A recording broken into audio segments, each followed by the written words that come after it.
हरे कृष्णा। आज चर्चा करेंगे 11वें अध्याय के दूसरे श्लोक की। भवाप्ययो हि भूतानां श्रुतो विस्तरशो मया ततः कमलपत्राक्ष महात्मन्य महात्मयम् अपि चाव्ययम्। भवाप्ययो हि भूतानां श्रुतो विस्तरशो मया ततः कमलपत्राक्ष महात्म्यम् अपि चाव्ययम्। ठीक है, देखिए संस्कृत देखिए। भव अपययो। भव मतलब जीवों की उत्पत्ति, अपययो मतलब जीवों का सहार। ही भूतानाम, ही मतलब निश्चित ही, भूतानाम मतलब समस्त जीवों की। तो आप सभी जीवों की उत्पत्ति और संहार करते हैं। ठीक। त्वतः कमल पत्राक्ष, त्वतः मतलब मैंने ये आपसे सुना है। और कमल पत्राक्ष, हे कमल नयन। तो अर्जुन यहाँ पे भगवान श्री कृष्ण को कमल नयन बोल रहे हैं। इसकी व्याख्या टीका में हुई। कमल पत्राक्ष, अक्ष मतलब होता है आंखें, तो कमल पत्र के समान जिसकी आंखें हैं, कमल पत्राक्ष हे कमल नयन। महात्म्यम अपि चाव्ययम, तो मैंने आपसे ये सुना है कि आप ही समस्त जीवों की उत्पत्तियों संहार करते, और मैंने आपकी अक्षय महिमा को भी आपसे सुना है। श्रुतो मतलब सुना है, विस्तरशोमय और बड़े विस्तार से सुना है। दो बातें क्या सुनी अर्जुन ने बड़े विस्तार से, कि भगवान ही सभी जीवों की उत्पत्तियों संहार करते हैं, और दूसरा भगवान की अक्षय महिमा, भगवान की महिमा को भी स्वयं उसने भगवान से सुना। भगवान कैसे हैं? कमल नयन। ठीक, आगे पढ़ते हैं।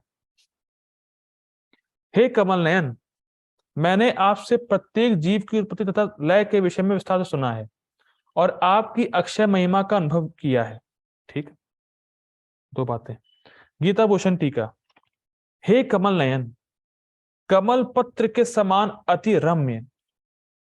देखिए, ये हमारा अनुभव है कि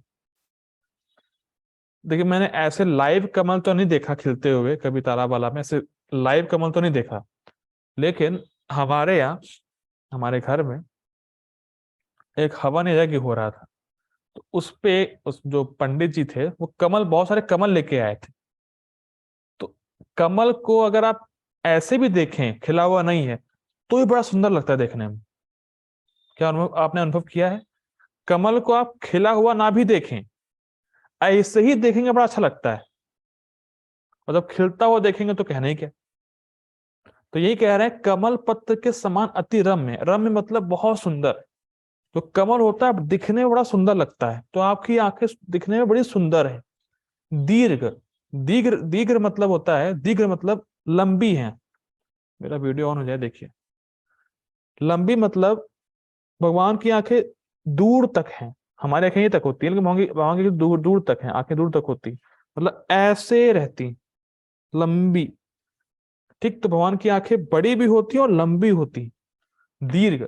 रक्तंती, रक्त अंती मतलब भगवान के जो यहाँ जब एंड होता है भगवान की आंख का, तो यहाँ पे रेडिश रेडिश रहता है। समझ पा रहे हैं? एक तो देखें, जैसे ही देखेंगे बड़ी सुंदर लगेंगी आंखें। जैसे जब अगर आप आंखें देखेंगे भगवान श्री कृष्ण की, बड़ी सुंदर लगेंगी, और आंखें बड़ी और लंबी होती हैं। और दूसरा, तो जब भगवान की आंखों का जो एंड पार्ट है, जहां भगवान की आंखें खत्म होती हैं, वहां पे रेडिश पार्ट है, रक्तंती। तो इस प्रकार आपके नयन है। ठीक, इस प्रकार शेप में है और कलर में है। और अपने भक्तों के प्रति अतिशय प्रेम के कारण उनका सौंदर्य अतिशय वर्धित होता रहता है या हो रहा है। देखिए, भगवान कृष्ण की सुंदरता असीमित है। तो जब भक्त भगवान की सुंदरता को देखता है, बड़ा खुश होता है, बड़ा प्रसन्न होता है। जब भगवान अपने भक्त को प्रसन्न देखते हैं, तो उनकी सुंदरता और बढ़ जाती है। फिर भक्त और देखता है भगवान को, और प्रसन्नता होती है। भगवान प्रसन्न भक्त को देखते हैं, उनकी सुंदरता और बढ़ जाती है। फिर भक्त और देखता है, और खुश। भगवान देखते हैं, और सुंदर, और खुश, और सुंदर। ये चलता रहता है और चल ही रहा है। इसलिए यहां लिखा है वर्धित हो रहा है। मतलब अभी भी चल ही रहा है ये चीज। ठीक है, ये कंपटीशन है भक्त भगवान के बीच। आगे पढ़ते हैं।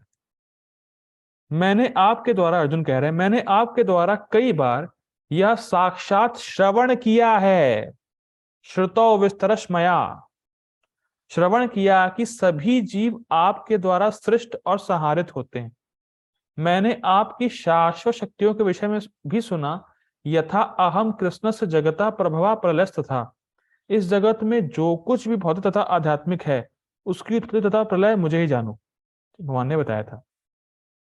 ठीक है, मैंने यह भी सुना है कि यद्यपि आप जगत के सृष्टा हैं, फिर भी आप अपरिवर्तनशील हैं, अव्यय हैं।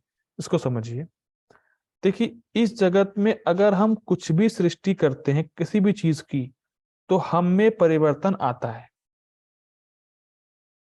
कुछ स्पष्ट है। जैसे अगर कोई माता किसी बच्चे को जन्म देती है, तो आप देखेंगे उसके शरीर का जो चीज, मतलब परिवर्तन हो ही जाएगा शरीर का। शरीर का परिवर्तन तो वैसे भी हो रहा है, लेकिन ड्रास्टिक चेंज देखने को मिलता है, बहुत बड़ा परिवर्तन देखने को मिलता है। तो अगर किसी भी चीज की हम सृष्टि करेंगे तो हमें चेंज आएगा ही।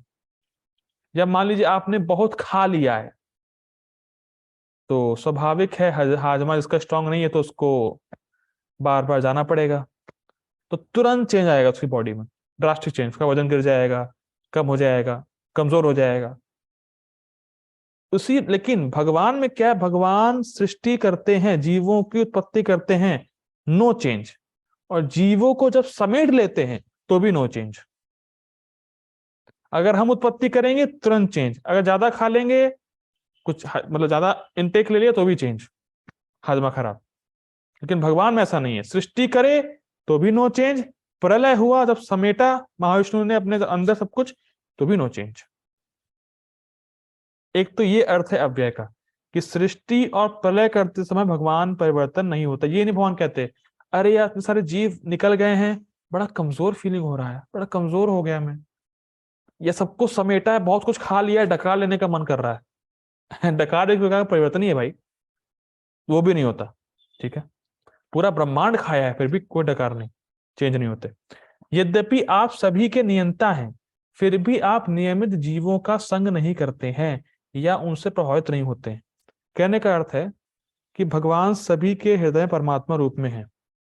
हो सकता है कोई जीव, या मान लीजिए सुअर मल खा रहा हो, तो सुअर के हृदय में भगवान परमात्मा रूप में है, लेकिन ये नहीं कहता भगवान अरे यार मुझे ऐसे स्थान पर रहना पड़ा जहां मल खा रहा है, मैं ऐसे जीव के हृदय में हूं जो मल खाता है, कितना खराब है। या मैं ऐसे जीव के हृदय में जो बहुत बुरी वासनाओं से ग्रसित है। तो भगवान ये सोचते नहीं, भगवान को कोई फर्क नहीं पड़ता है। भगवान न्यूट्रल रहते हैं और अनुमंता के रूप में रहते हैं, उपदेशक के रूप में रहते हैं, उनका संग नहीं करते। मतलब भगवान ही नहीं कहते यार बड़ा अमीर व्यक्ति है, मैं अमीर व्यक्ति के हृदय में हूं तो यही रहूं परमानेंट। ये सब कुछ नहीं, कोई प्रभाव भगवान पर नहीं पड़ता है। ठीक, ऐसे आपने इन श्लोकों में कहा यथा मैं दत्तम इदम सर्वम जगत अव्यक्त मूर्तिना मस्थानी सर्वभूतानी। आगे श्लोक, आगे लाइन नहीं आ रही। ठीक है, तो भगवान ने कहा था समस्त जीव मुझ में हैं किंतु मैं उनमें नहीं हूं। भगवद गीता 9.4, मतलब भगवान ने कहा था सब लोग मेरे ऊपर आश्रित हैं पर मैं उन पर आश्रित नहीं हूं, मतलब मैं उनका संग नहीं करता जीवों का। ठीक, प्रत्यक्ष रूप से। ठीक है, परपोर्ट हम लोग देखेंगे नेक्स्ट मीटिंग में। So please join again. Hare Krishna. देखिए इस पॉइंट को समझिए, मैं कह रहा था कि भगवान परमात्मा रूप में सबके हृदय में है, और भगवान को ही नहीं लगता कि ये जीव बड़ा ही गंदा काम कर रहा है, मल खा रहा है, नॉन वेज खा रहा है। भगवान ये सब नहीं देखते हैं।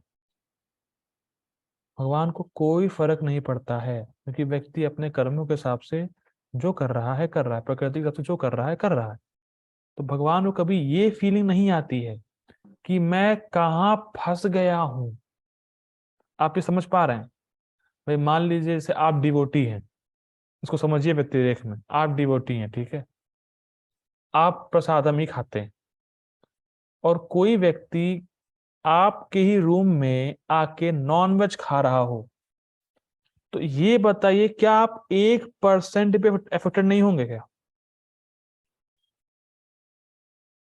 थोड़ा बहुत तो यार, क्यों बनाता है ये, क्या है? ठीक है खाओ, पर यहां तो मत खाओ मेरे सामने। क्या आप समझ पा रहे हैं इस चीज को? भाई थोड़ा तो फर्क पड़ेगा कि नहीं पड़ेगा? नॉनवेज आपके सामने खा रहा है, जीव हत्या सामने कर रहा है। कुछ फर्क नहीं पड़ेगा? बिल्कुल फर्क पड़ेगा भाई। भैया जाओ यहाँ से यार। मार खानी है क्या? मार देंगे तुम्हें। डिवोटी ये भी कर सकते हैं, मार भी सकते हैं। ठीक है, तो मतलब फर्क पड़ेगा, कहने का अर्थ ये है। लेकिन जैसे अब मैंने क्यों बोला, क्योंकि कई बार प्रश्न करते हैं, कई बार देखिए हमें फर्क पड़ता है, हमें क्यों फर्क पड़ रहा है? अच्छा मैं एक चीज पूछता हूँ, मान लीजिए कोई डेड बॉडी पड़ी है, वो भक्त था पहले, ठीक है, वो बॉडी डेड बॉडी की है, और कोई उसके सामने नॉनवेज खा रहा होगा, तो कोई फर्क पड़ेगा डेड बॉडी को? कोई फर्क पड़ेगा? डेड बॉडी कुछ बोलेगी उससे, मत खाओ या ठीक खाओ कोई दिक्कत नहीं है? कोई फर्क नहीं पड़ेगा, डेड बॉडी कुछ नहीं बोलेगी, उसको कोई फर्क नहीं पड़ेगा, क्योंकि वो जड़ है। हम कॉन्शियस हैं इसीलिए फर्क पड़ता है। बहुत सुंदर बात। क्या भगवान भी जड़ है परमात्मा रूप में? नहीं, वो कॉन्शियस व्यक्ति हैं। कॉन्शियस व्यक्ति होते हुए भी फर्क ना पड़ना, ये भगवान का चिंत गुण है। इसको समझ पा रहे हैं आप? कॉन्शियस होते हुए भी बिल्कुल फर्क नहीं पड़ना। भाई हो सकता है कोई बहुत बड़ा ज्ञानी हो, टॉलरेट कर ले, लेकिन कुछ तो फर्क पड़े, कुछ तो हृदय में आएगा, अरे व्यक्ति सही नहीं कर रहा है। कम से कम इतना ही आएगा, व्यक्ति सही नहीं कर रहा है। भगवान को बिल्कुल फर्क नहीं पड़ता। सम, ये अचिंत्य शक्ति, इसीलिए कह रहे हैं अव्यय। तो दो अव्यय अर्थ, हम दो अव्यय के अर्थ ध्यान देखे। पहला अव्यय का अर्थ देखा कि भगवान सृष्टि करें चाहे प्रलय करें, वो चेंज नहीं होते फिजिकली, या जो भी कह सकते हैं वैसे, उनमें कोई चेंज नहीं आता है। और दूसरा परमात्मा रूप में सभी जीवों के हृदय में है, और सारे जीव विभिन्न विभिन्न प्रकार के कार्य कर रहे हैं, फल भोग रहे हैं, लेकिन भगवान को कोई इफेक्ट नहीं पड़ता, उनमें कोई बदलाव नहीं आता। वो उसी प्रकार से जीवों से प्रेम करते हैं। ये बहुत इंटरेस्टिंग है। ठीक है, प्रभुपाद तात्पर्य, purport by his divine grace AC भक्तिदान स्वामी श्रील प्रभुपाद की जय। अब ये बहुत सिंपल है, मतलब टीका से लिया गया है। अर्जुन यहाँ पर प्रसन्नता के मारे कृष्ण को कमल नयन, कृष्ण के नेत्र कमल के फूल की पंखुड़ियों जैसे दिखते हैं। तो प्रसन्न क्यों थे? भाई भगवान मेरे दोस्त हैं, ये प्रसन्नता, और उस प्रसन्नता में हे कमल नयन, तो प्रसन्नता के कारण भगवान को संबोधित कर रहे हैं ऐसा, क्योंकि उन्होंने किसी पिछले अध्याय में, माफ कीजिएगा, हाँ ठीक है, क्योंकि उन्होंने किसी पिछले अध्याय में उसे विश्वास दिलाया है।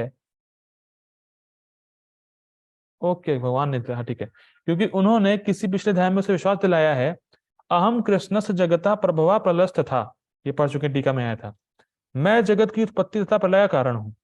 अर्जुन इसके विषय में भगवान से विस्तार पूर्वक सुन चुका है। श्रुतौ विस्तरशो मया, अर्जुन को यह भी ज्ञात है कि समस्त उत्पत्ति तथा प्रलय का कारण होने के अतिरिक्त वे इन सब से पृथक असंग रहते हैं। देखा प्रभुपाद जी ने बोलिया ना, जब अव्यय शब्द का दूसरा अर्थ प्रभुपाद जी बोले रहे हैं यहाँ पे, कि सबके जीवों के हृदय में है, लेकिन फिर भी असंग, मतलब संग नहीं करते हैं, इफेक्ट नहीं पड़ता उनको। जैसा कि भगवान ने 9वें अध्याय में कहा है कि वे सर्वव्यापी हैं, तो भी वे सर्वत्र स्वयं उपस्थित नहीं रहते। मैं उनमें हूं, वो मुझ में नहीं है। ठीक, यही कृष्ण का अचिंत्य ऐश्वर्य है, पश्चिमे योगम ऐश्वर्यम, 9वें अध्याय में भगवान बोलते हैं, जिसे अर्जुन स्वीकार करता है कि उसने भली भांति समझ लिया है। तो समझिए, कुछ बात समझिए। अचिंत्य का मतलब है हम उसको अपने लॉजिक से नहीं समझ सकते। तो अगर हम भगवान के ऐश्वर्य को अपने मन से जानने का प्रयास करेंगे, अपने मन से सोचेंगे, तो जितना भी अभी तक हमने विभूतियों के बारे में पढ़ा है, जो भी सुना है, वो कभी हम कैच ही नहीं कर सकते। क्या आप इस पॉइंट को समझ पा रहे हैं कि जितना अभी तक पढ़ा है, क्या वो आपके दिमाग में एक बार भी आएगा अगर आप इसको ना पढ़ें तो, कि भगवान मतलब जीवों में है, जीव उनमें नहीं है, भगवान महाविष्णु ऐसे सृष्टि करते हैं कि भगवान की विभूतियां ये हैं, भगवान सूर्य का तेज भगवान से आता है, कभी नहीं जान सकते। इसीलिए अचिंत्य है, क्योंकि ये चीज हम बिना प्रामाणिक तौर पे भगवान से ही सुने नहीं जान सकते अपने मन से। इसीलिए अचिंत्य है। इसीलिए भगवान से सुनते हैं तो हमें समझ में आता है, जिस प्रकार से अर्जुन को समझ में आ गया है। ठीक है, हम लोग अगले श्लोक को कल देखेंगे। हरे कृष्ण। श्रील प्रभुपाद की जय। श्रीमद् भगवद गीता की जय। हरे कृष्ण।